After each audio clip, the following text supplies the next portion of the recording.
포도원 주인의 비유 두 번째 말씀입니다.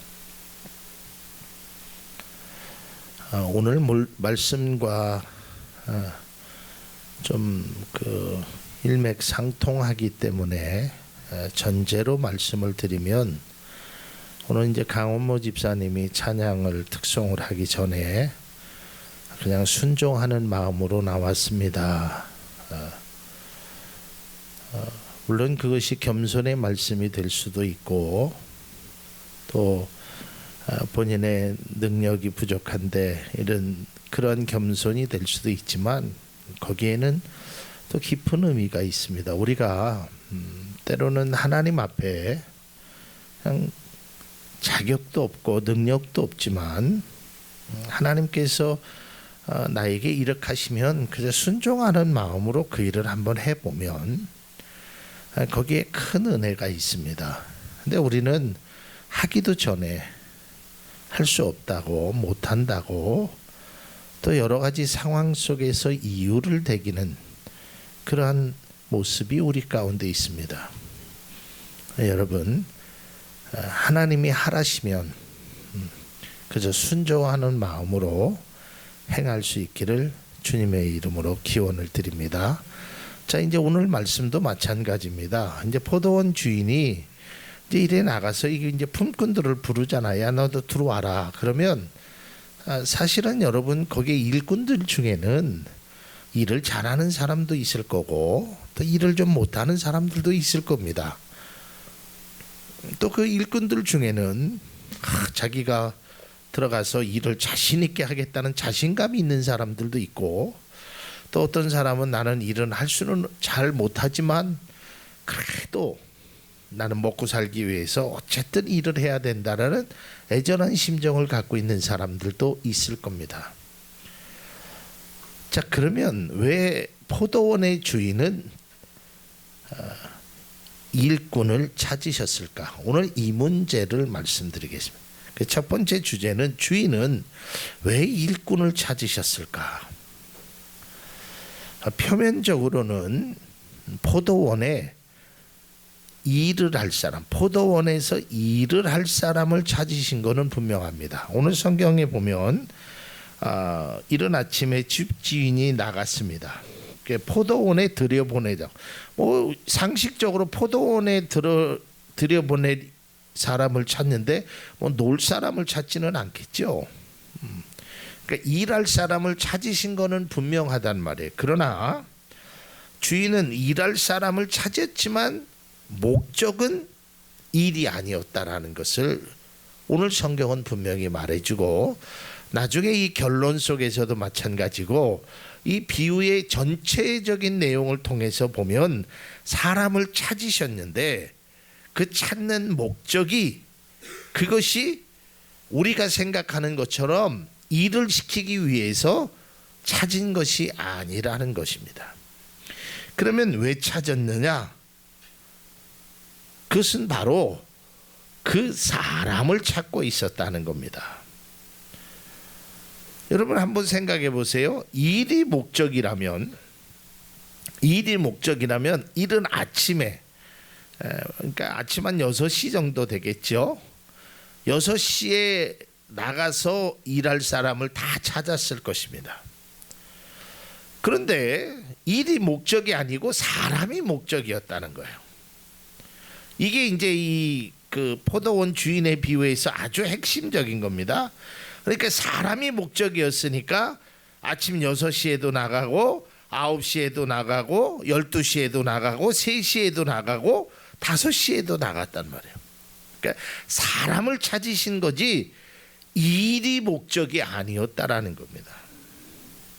다시 말해서 오늘날로 적용하면 그 사람에게 은혜를 주기 위함이라는 거예요.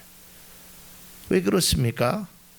우리가 다음 시간에 알겠지만, 일이 목적이었다면 분명히 차등적으로 품삯을 줬을 겁니다. 그렇지 않겠어요? 1시간 일한 사람과 10시간 일한 사람이 일이 목적이었다면 분명히 차등을 줬을 겁니다. 그러나 주인은 절대 차등을 두지 않았습니다. 늦게 온 사람부터 일찍 온 사람까지 똑같은 한 데나리온이라는 것을 줬습니다.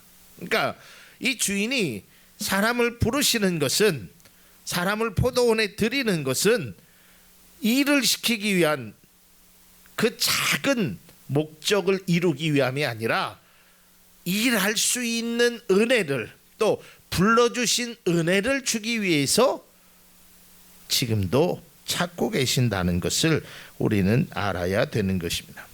자, 여기서 우리는 신앙의 아주 깊은 것을 깨달아야 합니다. 내가 교회에서 내가 하나님의 그 자녀로 이제 부름을 받았다고 생각했을 때 우리는 무슨 생각을 해야 되냐면, 나를 불러주신 것을 늘 감사해야 된다는 거예요. 내가 이 교회에서 내가 큰 역할을 하니까, 내가 이 교회에서 어떠한 한 부분의 큰 일을 감당하니까 자기가 자꾸 드러내서는 안 되는 거예요. 여러분 알다시피 아침서부터 일한 사람들이요, 무슨 생각을 가졌냐면, 나에게 많은 것을 주겠구나, 왜냐하면 내가 일을 많이 했으니까, 이런 생각을 갖지 않았습니까? 마찬가지예요. 교회에서도 우리가 어떠한 일을 감당함에 있어서 하나님께서 나를 불러주신 것에 대한 감사로 출발했다가 이제 시간이 지나면서 무엇으로 되냐면 자꾸 비교의식을 갖게 되는 거예요. 그래도 내가 10시간 일했는데 저 사람은 1시간밖에 일하지 않았는데 나에게 뭔 특별한 것이 있겠지. 그리고 내가 이 포도원에서 포도를 얼마나 많이 땄는데, 그러면서 자기의 의의가 자꾸만 드러나게 된단 말이죠. 이건 바람직하지 않은 겁니다. 제가 늘 말씀드렸지만 하나님의 교회, 하나님의 일꾼에 있어서는 가장 중요한 것이 바로 섬김의 일꾼을 찾고 계신다는 겁니다. 예수님께서도 말씀하셨듯이 이 섬기라라고 말하였지, 내가 어떠한 내 자신의 어떠한 능력, 내 자신의 어떠한 큰 어떠한 일들을 내 것을 자랑하기 위해서 행하는 것이 아닙니다. 군림하기 위해서 행하는 것이 아니라는 거예요. 누구든지 목회자가 됐던 장로님이 됐던 권사님이 됐던 집사님이 됐던, 내가 이 교회에서 뭐 큰 일을 행하던 안 하던, 그러니까 그게 중심이 되면요, 신앙이 흔들릴 수밖에 없습니다.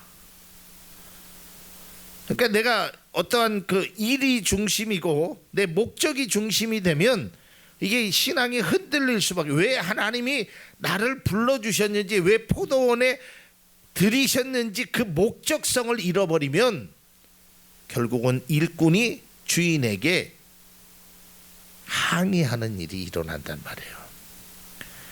다음 시간에 결론적으로 말씀드리겠지만, 주인이 일꾼을 부르신 것고 찾으시는 목적은 일이 아니라 그 사람에게 목적이 있었다는 것을 분명히 알아야 됩니다. 그러나 우리는 자꾸 업적 중심으로 나아가고 있다라는 것입니다. 가장 늦게 온 사람이 한 데나리온을 받으니까 가장 일찍 온 사람은 자기에게 더 큰 많은 것을 줄 거라고 기대했다라는 것. 그러나 그 기대가 무너지자 결국에는 주인에게 해서는 안 될 말을 행하는 것을 볼 수 있습니다. 마찬가지입니다. 우리가 하나님 앞에도 마찬가지입니다. 내 생각대로 내 마음대로 하나님을 움직이려 하면 안 된다는 것입니다. 다시 말해서 하나님은 우리를 일을 시키기 위함이 아니라 일꾼을 세우기 위함입니다. 하나님의 택하심 속에서는 사람이 중심이 항상 되어 있어야지 일이 중심이 되어서는 안 된다는 것입니다. 그것이 중심이 되어서는 안 돼요. 제가 어렸을 때 교회 학교를 다녔죠. 아주 어렸을 때. 근데 그 교회 학교에서 선생님이 그런 말씀을 하시는 거예요.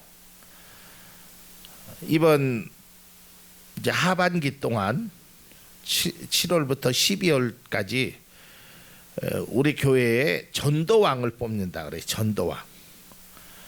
그래서 제가 그때 당시에 초등학교 한 3학년, 4학년 요때쯤으로 기억합니다. 그리고 3학년, 4학년 되던 그때 전도를 하면 이렇게 전도 이렇게 스티커 같은 걸 하나씩 줬습니다. 그래서 제가 전도를 제일 많이 했습니다. 뭐 친구들이고 뭐고 무조건 뭐 교회 데려가서 그래서 전도 왕이 됐어요, 제가. 그래서 이제 다음 주에 되면 시상을 하는 겁니다, 교회에서. 상을 주는 거예요. 뭐 상이 뭔지는 잘 기억은 나지 않는데 아무튼 상을 받는 거예요. 그런데 그 주에 우리 할아버지가 목욕을 가자고 하는 거였어요. 그래서 할아버지 나 저기 안 돼요, 교회 가야 돼요. 그랬더니 야 무슨 소리야, 일로 와, 할아버지한테 꼭 가야 돼, 너 때가 많아서 안 되겠어. 그래서 제가 목욕탕을 갔어요. 그리고 그 다음 주에 제가 교회를 갔습니다. 그러니까 그때 어린 나이의 생각으로는 다음 주에 가도 내 상은 있겠지 하고 자랑스럽게 갔는데 상이 없는 거예요. 선생님 저 상 없어요. 그랬더니 지난주에 안 나와서 나보다 차점자가 걔가 전도왕이 됐다는 거예요. 그 어린 나이에 화도 나고 그래서 선생님 나 교회 안 나올 거예요. 상 안 주면 안 나올 거예요. 제가 어렸을 때 그런. 여러분 오늘날에도 마찬가지예요. 여러분 전도하는 것이 상이 목적이 되면 안 되잖아요. 물론 그때는 철없는 초등학교 3학년짜리 아이니까 그렇지만 오늘날 어른들도 마찬가지예요. 여러분 심하게 얘기하면요, 뭐 오후 예배는 뭐 다 그런 거를 들을 만하신 분들이니까. 근데 내가 교회를 나오고 안 나오고를 하나님은 협박한단 말이에요. 나 하나님 이거 안 해주면 안 나올 거예요. 그럼 이건 참 어린아이야 발상 같은 거고 참 교만한 발상이란 말이에요. 나한테 품삯을 조금 주면 나 내일부터 일 안 할 거예요. 그게 왜 그러냐면 불러주신 은혜를 망각하니까 그래요. 그러니까 불러주신 것이 얼마나 귀하다는 걸 생각 안 하고 그 돈 몇 푼 때문에 내가 한 데나리온이 아닌 그거보다 좀 더 받아야 되는데 그것을 받지 못한 것에 대한 원망이 마음속에 차지하니까 일 안 하겠다라는 거예요. 왜냐하면 일이 중심이 돼서 그래요. 품삯이 중심이 돼서 그래요. 우리는 어떠한 경우에도 하나님께서 나를 불러주신 것이 그 고마움이 늘 우리 속에 차지하고 있어야 돼요. 늘 감사함이 우리 속에 차지하고 있어야 돼요. 저도 목회를 하다 보면 참 어려운 점도 있었고 행복한 점도 많이 있었습니다. 근데 제가 늘 생각하는 것이 그래도 부족한데 목사라고 우리 권사님들이 이렇게 챙겨주고 우리 집사님들이 세워주고 장로님이 참 하나님의 은혜에 감사하다 이렇게 생각하는 것이 바른 것 아니겠어요? 그런데 그래도 내가 목사인데 내가 그래봐도 이래봐도 하나님은 그런 사람을 원치 않는단 말이에요. 누구든지 마찬가지란 말이에요. 왜 그러냐면 목사로 불러주신 것에 대한 감사함이 없어서 그래요. 성도로 하나님의 백성으로 정말 불러주신 것이 그 고마움이 감사함이 사라지니까 무슨 생각만 드냐면 오늘 품삯을 얼마나 줄 것인가, 관심도가 거기에 있단 말이에요. 제가 서두에도 말씀드렸지만 여기서 가장 행복한 사람은 아침 6시에 부름을 받은 사람입니다.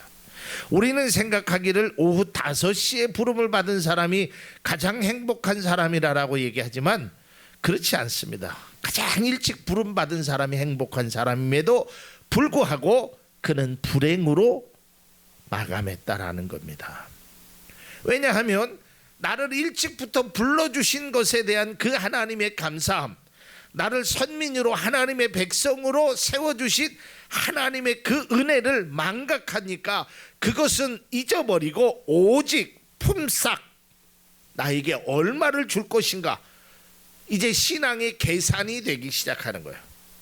저 사람은 1시간에 1데나리온을 줬으니까 나는 10시간이면 10데나리온을, 그건 너무 많을까? 아니면 7데나리온이라도, 이렇게 자꾸 계산이 그쪽 방향으로 가게 되는 거예요. 이 사람이 아침 6시에 부름을 받을 때까지만 해도 1데나리온을 주는 것만 해도 감사하게 생각했단 말이에요. 왜냐하면 그렇지 않았으면 안 들어왔을 거 아니에요. 이 사람에게는 분명히 이야기했습니다. 아침에 부른 사람에게는 1데나리온을 주겠다라고 분명히 그에게 말했다는 거예요. 그러니까 1데나리온만 주고 나를 불러주는 것만 해도 감사하다고 생각했어요. 그런데 시간이 지날수록, 아니면 다른 환경을 볼수록 내가 때로는 많은 일한 것에 대한 원망이 내 속에 차지하게 되니까 무슨 생각이 드냐면, 주인에 대한 원망으로 난 다시는 당신하고 일을 하지 않겠습니다, 이런 생각을 갖게 되는 거예요. 하나님의 일꾼으로 부름을 받은 여러분들, 우리 모두는 우리를 불러주신 것에 대한 감사가 늘 있기를 주님의 이름으로 축복을 드립니다. 이 감사가 다 우리 속에 있어야 됩니다. 이것이 없으면 어떠한 일을 해도 우리는 결국에는 이 처음 부름을 받은 사람처럼 주인에게, 다음 시간에 얘기했지만 해서는 안 될 말을, 소위 말하면 요즘으로 말하면 막말을 했다라는 거예요. 제가 신앙생활하면서 또 목회자로 있으면서 제일 안타까운 순간이 바로 이 순간입니다. 하나님이 나를 불러주신 것에 대한 감사나 이게 아니라 오히려 내가 하나님을 내가 일꾼처럼 오히려 내가 생각한다는 거예요. 당신이 이거 안 해주면 알아서 해. 무슨 협상하듯이 신앙을, 내가 교회에 나가 주는 거요, 내가 믿음 생활 해주는 거요, 내가 집사로 역할을 감당해 주는 거예요. 그러니까 하나님 보고 오히려 고맙게 생각하라라고 적반하장의 모습을 보이는 사람들도 때로는 있단 말이에요. 내가 마치 하나님을 위해서 무엇을 하는 것처럼, 결코 그런 것이 아니라는 거예요. 신앙의 전제는 나를 부르신 것이 정말 하나님의 은혜였다라는 것을 잊지 않는 우리 모두가 될 수 있기를 바랍니다. 우리가 뭐가 그렇게 대단해서 무슨 능력이 있어서, 오늘 성경 말씀을 보세요. 이 사람에게는 어떤 능력이 있는지 주인이 단 한마디도 묻지 않습니다. 너 잘하는 게 뭐니? 너 어디서 일했니? 너 그동안 경험은 뭘 쌓니? 단 한마디도 묻지 않으시잖아요. 왜 그러고 있느냐? 예, 불러준 사람이 없습니다. 들어가라. 조건도 없어요. 무조건 보는 사람마다 부르신단 말이에요. 성경을 한번 봅니다. 디모데후서 1장 9절입니다. 하나님이 우리를 구원하사 거룩하신 소명으로 부르심은 우리의 행위대로 하심이 아니요 오직 자기의 뜻과 영원 전부터 그리스도 예수 안에서 우리에게 주신 은혜대로 하심이라. 이것입니다. 또 우리가 잘 아는 대로 고린도전서 15장 10절입니다. 그러나 나는 하나님의 은혜로 오늘의 내가 되었습니다. 나에게 베풀어 주신 하나님의 은혜는 헛되지 않았습니다. 나는 사도들 가운데 어느 누구보다도 더 열심히 일을 하였습니다. 이 고백이 우리의 고백이 되어야 합니다. 하나님의 은혜로 오늘 내가 되었다는 것을 잊어서는 안 되는 것입니다. 우리가 신앙생활을 하면서 때로는 착각하는 것이 있는데, 그 착각이 바로 내가 하나님을 택했다라고 생각하는 거예요. 내가 많은 종교들 가운데 내가 기독교를, 내가 하나님을 택했다라고 생각하는데 천만의 말씀입니다. 성경은 절대로 그렇게 말하고 있지 않습니다. 하나님이 나를 택하신 것입니다. 오늘 주인이 불러주시기에 일꾼으로 포도원에 일하러 간 겁니다. 내 맘대로 포도원에 들어갈 수 없습니다. 하나님은 나를 택하셨기에 믿음의 그리스도인으로 살아가는 것입니다. 요한복음 15장 16절 우리가 잘 아는 말씀입니다. 너희가 나를 택한 것이 아니요 내가 너희를 택하여 세웠나니 그랬어요. 이사야서 45장 4절에도 내가 너를 지명하여 불렀다라고 그랬어요. 그러면서 뭐라 그래? 나의 종 야곱 내가 택한 이스라엘을 도우려고 함이었다. 내가 비록 나를 알지 못하였으나 내가 너에게 영예로운 이름을 준 까닭이 바로 여기. 너는 나를 알지 못했다는 거예요. 하나님이 우리를 부르심에 우리가 늘 감사하며 살아갈 수 있는 믿음의 복된 은혜가 우리 가운데 있기를 바랍니다. 결코 우리의 인생의 여정 속에서 하나님이 나를 부르신 그 감사가 늘 우리의 삶에 넘쳐날 수 있기를 바랍니다.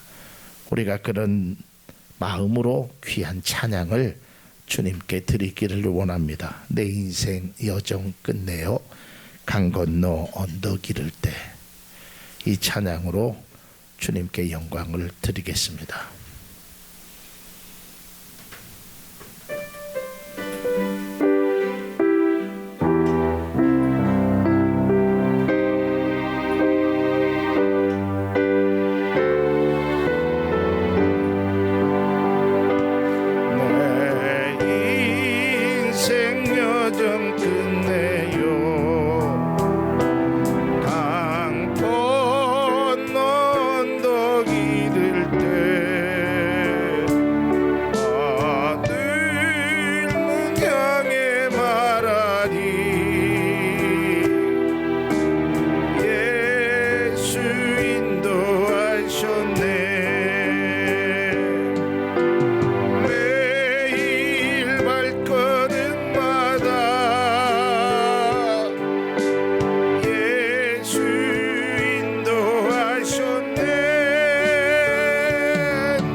다시 합니다. 2절만 이 가시 맡긴 인생을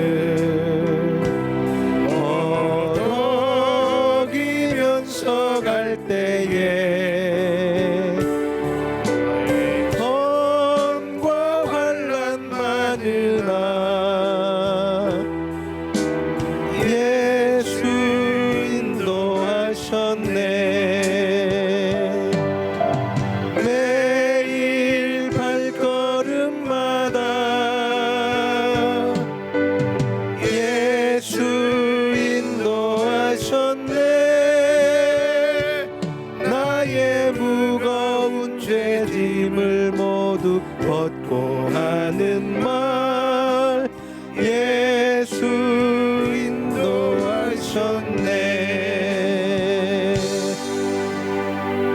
하나님, 나의 나된 것은 하나님의 은혜입니다.